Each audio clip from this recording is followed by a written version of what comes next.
Hello everyone! Well, not everyone actually. I guess not all that many people are going to watch this. So, hello monster fans and Halloween enthusiasts and mask collectors. That's probably about it. Maybe a few random auto mechanics, snowboarders, extreme sport calendar models, celebrity chefs. And that's pretty much it. You know, one of the monsters, one of the few guys I know who's older than I am, is our old friend Cthulhu. And Cthulhu and I go way back. We do. There have been times in life when I felt like nobody understands me except possibly Cthulhu. But you know, I knew who Cthulhu was many, many years ago when I was a kid, and I knew who, you know, Frankenstein and the Wolfman, and I knew those guys. I was vaguely aware of Cthulhu, and I still don't understand why he didn't quite take his place in the pop culture canon of classic monsters and famous monsters, up there with like Frankenstein and Dracula and Wolfman and those guys, because he's such a great monster. But finally, a million years later, he's become more of a recognizable pop culture icon now, although a lot of people, I think the general masses, really still don't entirely understand him. But hey, that happens to the best of us. So I'm always happy to see somebody do a nice version of a Cthulhu mask, including today's Creepy Cheapie. Did I mention it was time for Creepy Cheapies with Dr. Lady? Did I mention that? It's time for, I'll start again. Hello, it's time for Creepy Cheapies with Dr. Lady. I'm Joe Schlabotnik, and today our mask is called Call of Cthulhu. And no, I didn't say call twice accidentally. It's actually called Call of Cthulhu.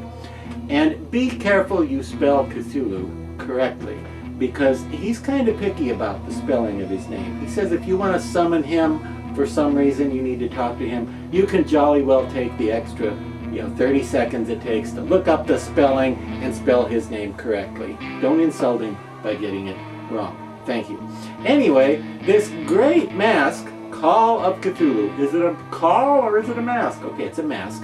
But see, the original story in which Cthulhu appeared was titled Call of Cthulhu. So the mask, in honor of that, is also known as Call of Cthulhu. This is from the folks at Ghoulish Productions, sculpted by a super talented guy named Jorge Texta. And Mr. Texta sculpted this 2018, I think? I believe. It came out in time for Halloween of 2019. And look at what a beautiful version of Cthulhu it is. And he's kind of a difficult character to do as a mask. No, not Jorge Texta. He's kind of a difficult character to capture because of his tentacle face with all these multiple tongues, this octopus head that he has. Sometimes it's very, very expensive to do a mask of him because you have to have all these things that are very difficult to get out of molds, and sometimes have to be separately cast.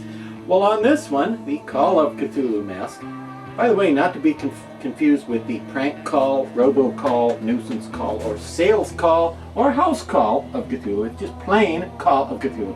This particular mask from Ghoulish Productions, and I have a piece of black felt in there, and I have some papers.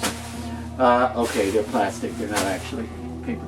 And I'm going to take them out for you, as I've just done, so you can see there's a chunk of foam up in the top to make it stay in place properly and give you kind of a bigger sized head that you may normally have, and keep the face lined up where it should be, so that you can have a taller head than a normal person and still be able to see out of the eye cuts above his very cool little shiny, glossy, yellow, orangey red eyes.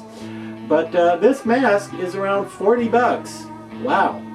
And you could end up paying a king's ransom for a good Cthulhu mask, but you can score one of these for around 40 bucks because they have ingeniously designed it, probably courtesy of Mr. Texta, the sculptor.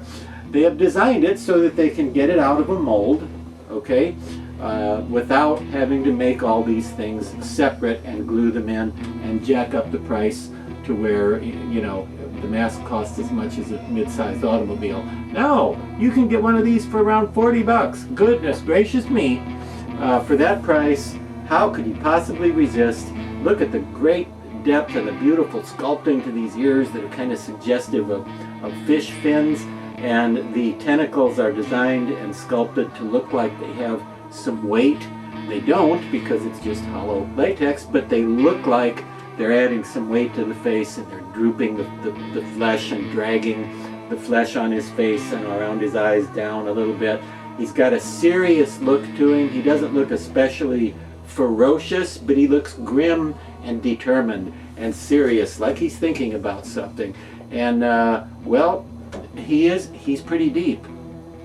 He is. He's one of the deepest guys I know, I think, Cthulhu. But anyway, 40 bucks, and they made a costume to go with this. I don't know if you can still get that or not. It was a shreddy green robe. And when I say shreddy, I mean it had you know, like green creepy cloth, that sort of wispy woven. Yeah, it had that stuff hanging all over it, and it looked pretty great. I don't know if you can still get the costume or not. If not, you can fashion something that's green and shreddy. This guy would look fantastic with a ghillie suit, you know, one of those rope green suits that hunters sometimes wear that are sort of a camouflage. Yeah, you know what I'm talking about, the ghillie suit. Yeah, from Gilligan's Island, I think, is where you buy those. Is that right? Yeah, he says it isn't. Anyway, Call of Cthulhu. 40 bucks, 45 bucks tops. I've seen these online. Amazing deal. I think every collection should have one, and everybody should know who good old Cthulhu is. So that's your mask recommendation until next time. And you know, the problem with candles, they're so expensive. I mean, you buy one, you light it, and a short 8 or 10 years later, you have to go out and buy another one.